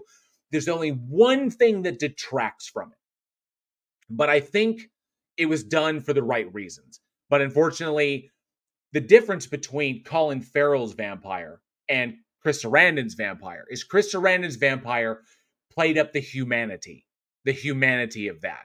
There was a legitimate, compassionate vulnerability, as well as the kind of the fact that he's a freaking, blood drinking monster.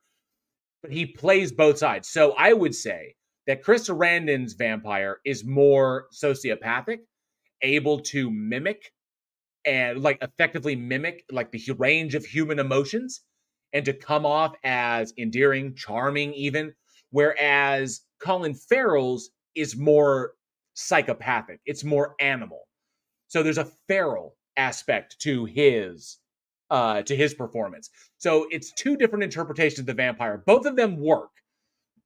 But I think that that's one big change there was a story element change that I was like, okay, I see where they went with this. It's the physicality, it's the way it reacts.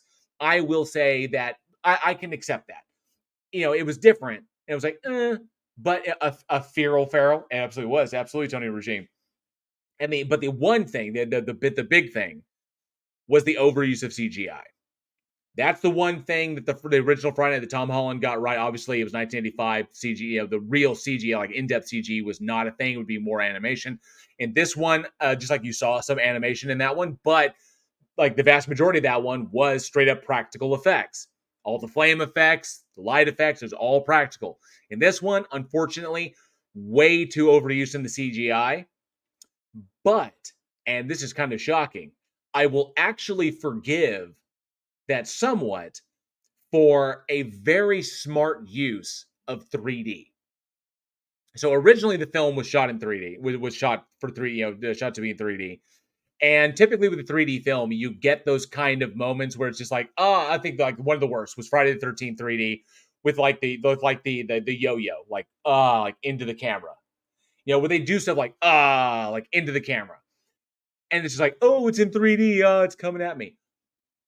This film didn't do that as much. It didn't do that as much. Like just to deliberately throw something at the camera in order to be like, haha, you're in 3D.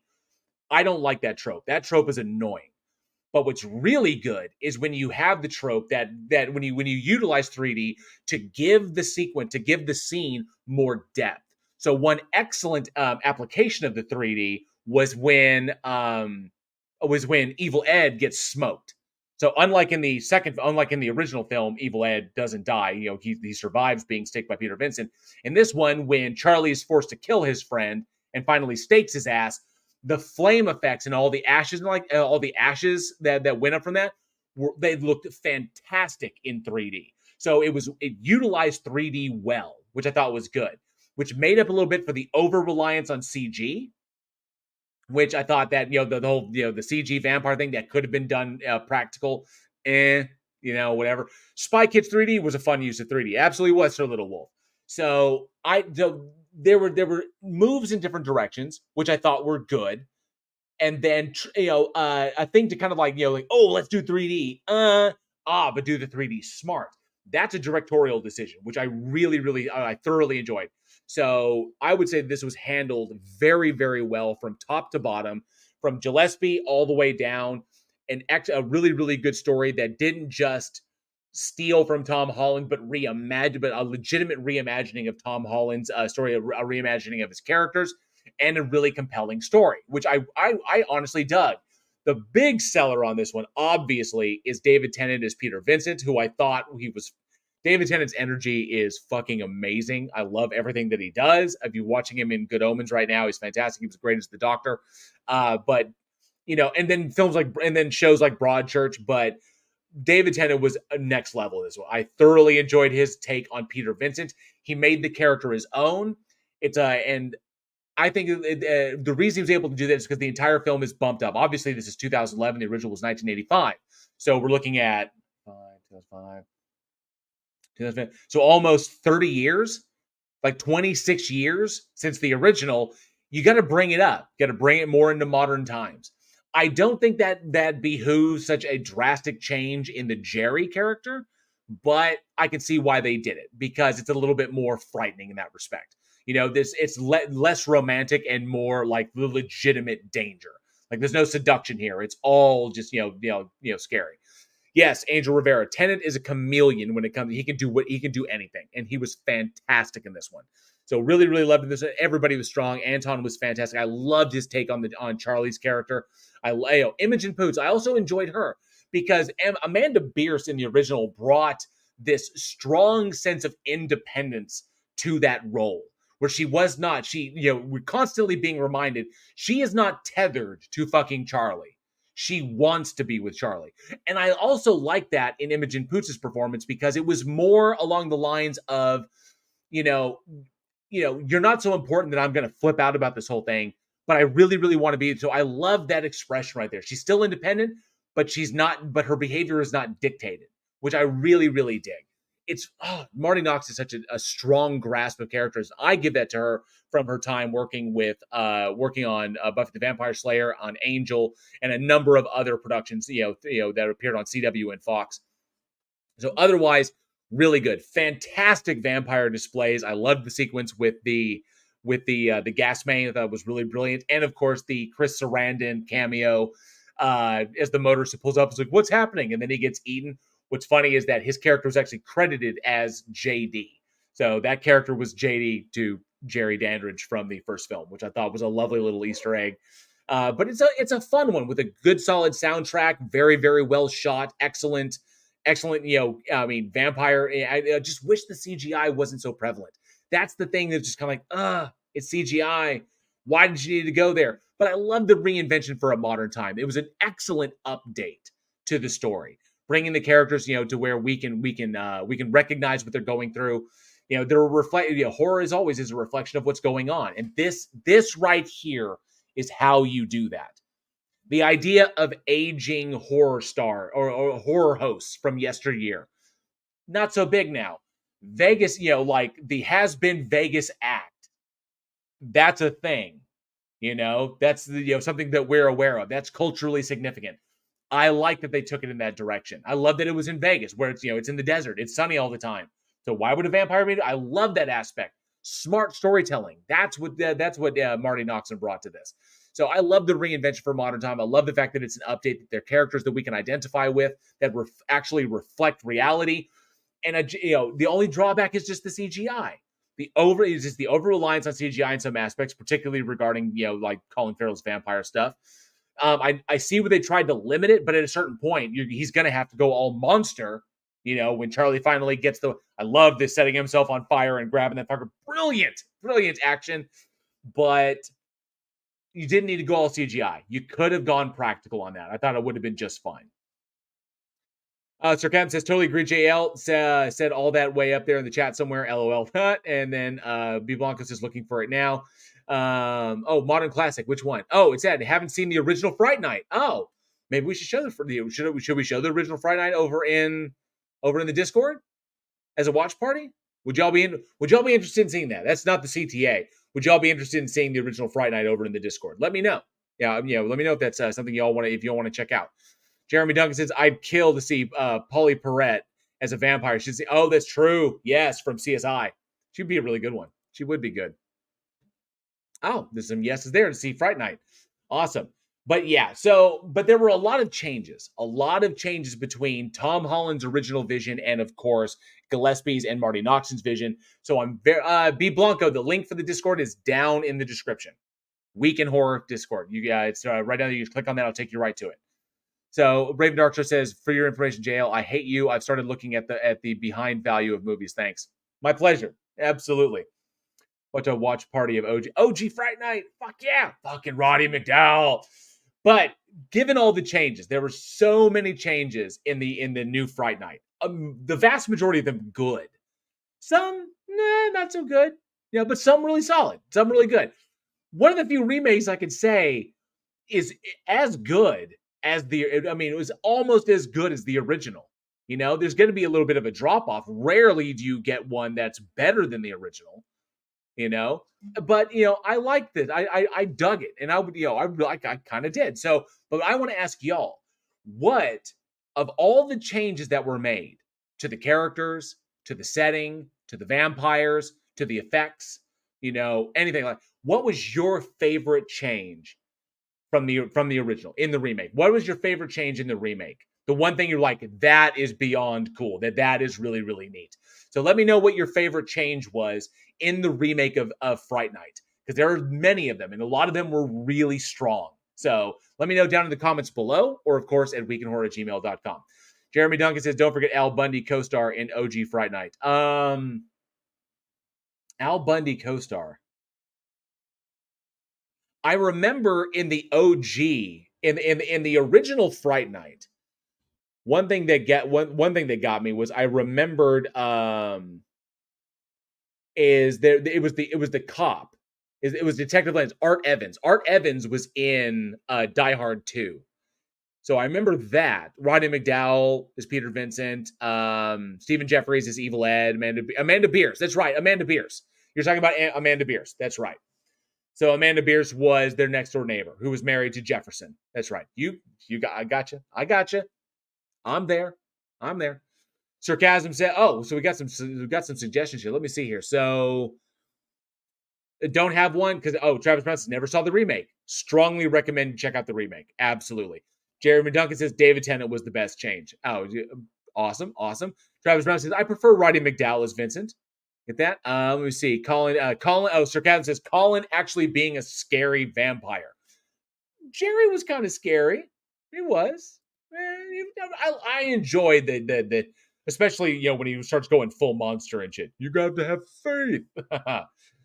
Been too long. Oh, Raven Darkstar says, been too long since I watched either. Well, I think he'll be your chance. I think we could do a watch party of the OG Fright Night over in the Discord. I'll put out a notification. But definitely let me know down in the comments below what you thought was the best change in the Fright Night remake. Love to hear what you guys think. Well, you know what time it is. Absolutely. It's about that time. It is trivia time.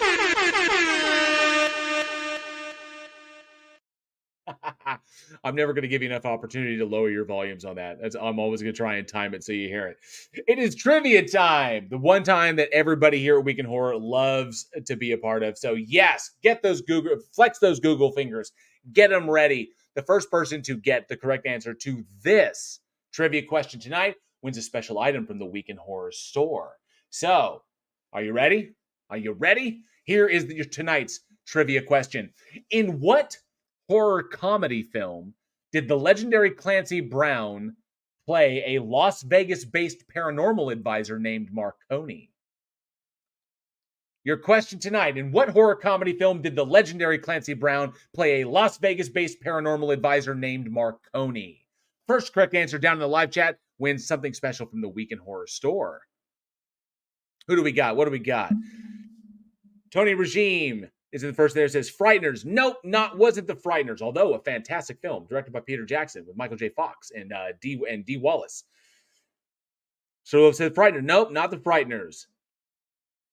I know somebody's got that there. Sarcasm takes it. Yes, Sarcasm takes it. Let me check the live chat. Yep, Sarcasm was first with John Dies at the End. Yes.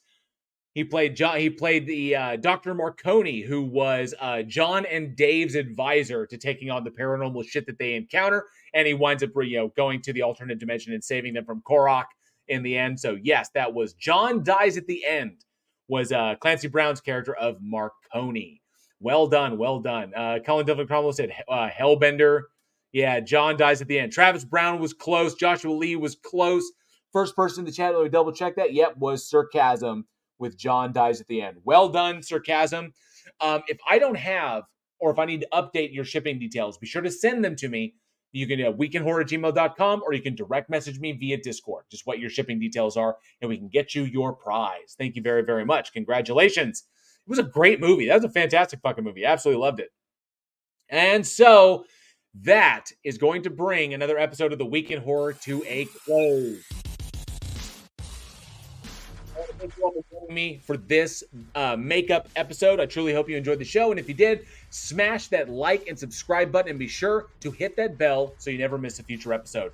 Join us next week, when we look back at the hysterical real estate horror comedy, The Selling, the reality-bending animated gore fest, To Your Last Death, the claustrophobic monster fest, The Cave, and Bad Guys Meeting Worse Guys in House on Willow Street.